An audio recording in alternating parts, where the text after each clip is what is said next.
नमस्कार। शरद पूर्णिमा कब है? शरद पूर्णिमा 28 या 29 अक्टूबर। आइए जानते हैं तिथि, शुभ मुहूर्त और पूजा विधि। वैदिक पंचांग के अनुसार इस साल शरद पूर्णिमा 28 अक्टूबर को मनाई जाएगी। शास्त्रों में शरद पूर्णिमा का विशेष महत्व है। वैदिक पंचांग के अनुसार आश्विन माह के शुक्ल पक्ष की पूर्णिमा तिथि पर शरद पूर्णिमा मनाई जाती है। इसे रास पूर्णिमा, कोजागरी पूर्णिमा या फिर कौमुदी व्रत के नाम से भी जाना जाता है। इस साल शरद पूर्णिमा 28 अक्टूबर को मनाई जाएगी। मान्यता है कि इस दिन चंद्रमा 16 कलाओं से परिपूर्ण होता है। वहीं मान्यता है कि इस दिन चंद्रमा की किरणें अमृत वर्षा करती हैं। वहीं इस दिन मां लक्ष्मी की पूजा करने का भी विशेष महत्व है। आइए जानते हैं तिथि, शुभ मुहूर्त और महत्व। शरद पूर्णिमा की तिथि वैदिक पंचांग के मुताबिक इस साल आश्विन माह की पूर्णिमा तिथि 28 अक्टूबर शनिवार को सुबह 4:16 पर आरंभ हो रही है। साथ ही इस तिथि का अंत अगले दिन 29 अक्टूबर को रात में 1:52 पर होगा। वहीं उदया तिथि को आधार मानते हुए शरद पूर्णिमा 28 अक्टूबर को ही मनाई जाएगी। शरद पूर्णिमा पर मां लक्ष्मी की पूजा का मुहूर्त।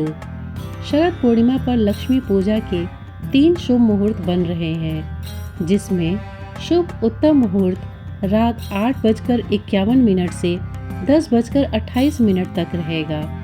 वहीं दूसरा मुहूर्त अमृत सर्वोत्तम मुहूर्त 10:28 से शुरू होकर 12:04 तक रहेगा।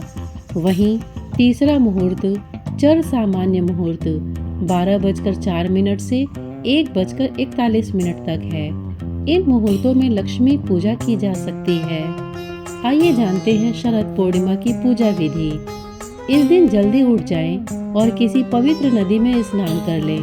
वहीं अगर नदी में स्नान नहीं कर पाए तो घर पर ही गंगा जल डालकर स्नान कर लें। उसके बाद पूजा स्थल पर चौकी पर एक पीला या लाल वस्त्र बिछाएं। उसके बाद मां लक्ष्मी और विष्णु भगवान का चित्र या प्रतिमा स्थापित करें। इसके बाद लाल फूल, इत्र, नैवेद्य, धूप, दीप, सुपारी आदि से लक्ष्मी का विधिवत पूजन करें। मां लक्ष्मी के समक्ष लक्ष्मी चालीसा का पाठ करें। इसके बाद पूजा और व्रत का संकल्प दोहराएं। साथ ही रात के समय छोटे बर्तनों में खीर रखकर उसे चंद्रमा की रोशनी में किसी छलनी से ढक कर रख दें। इसके बाद अगले दिन सुबह स्नान करके मां लक्ष्मी को खीर अर्पित करें और फिर घर के सभी सदस्यों में उस खीर का भोग बांट दें। ऐसा करने से मां लक्ष्मी का आशीर्वाद प्राप्त होगा। साथ ही इससे स्वास्थ्य भी अच्छा रहता है। श्रोतागण, प्रस्तुत जानकारी आपको कैसे लगी? हमें कमेंट करके अवश्य बताइएगा।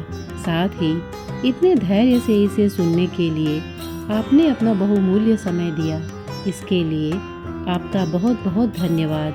नमस्कार।